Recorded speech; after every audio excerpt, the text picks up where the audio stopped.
पंहिंजे देश में कंहिं दिल बर खे था चाहियूं, उन जी याद सां परदेस वसायूं वेठा आयूं। आहे इदरीस अखियुनि खां दूर त छाहे, रखियो रूह में हुनखे हरदम वेठा आयूं।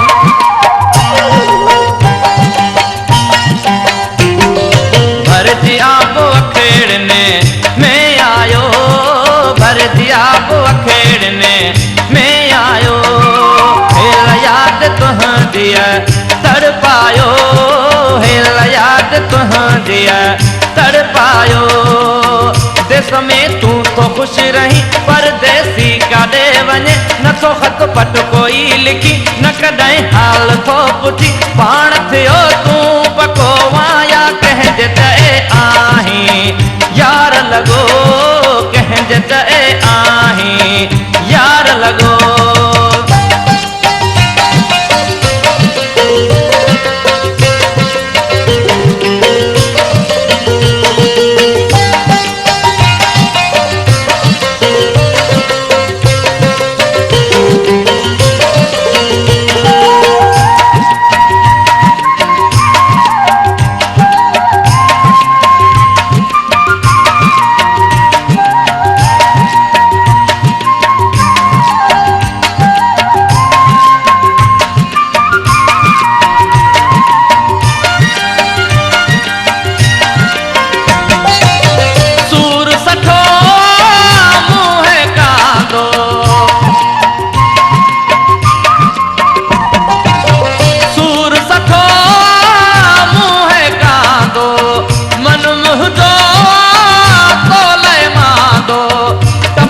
रोज़ थो अचे जन खे ख़त ॾिनियूं वञे, मां तॾहिं उन खां थो पुछां, न में भरंदी थो ॾिए, पाण थियो तूं पको वाया कंहिंजे चए आहीं, यार लॻो कंहिंजे चए आहीं, यार लॻो।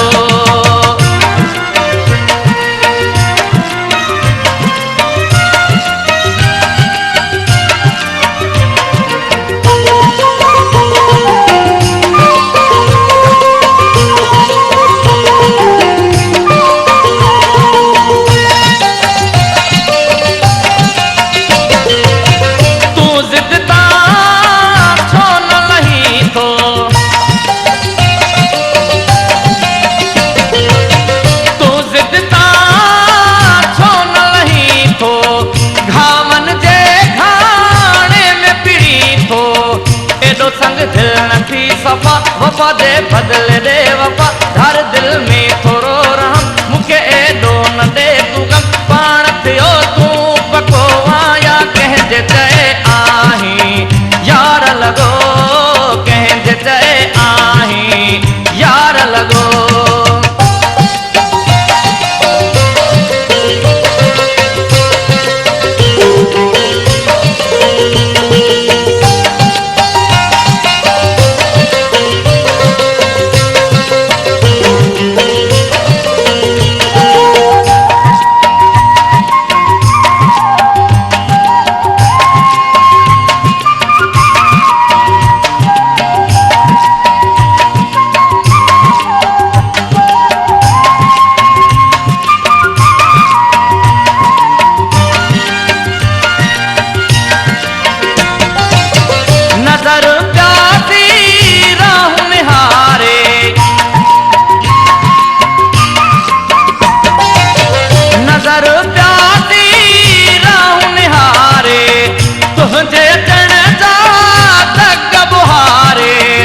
सारे छात मिलियो थई, दुखन में छो त छॾियो थई, अॻे त मुर्गी ही मिलंदे, हाणे छो पाण पलियो थई, पाण थियो तूं पको वाया कंहिंजे चए आहीं, यार लॻो कंहिंजे चए आहीं, यार लॻो।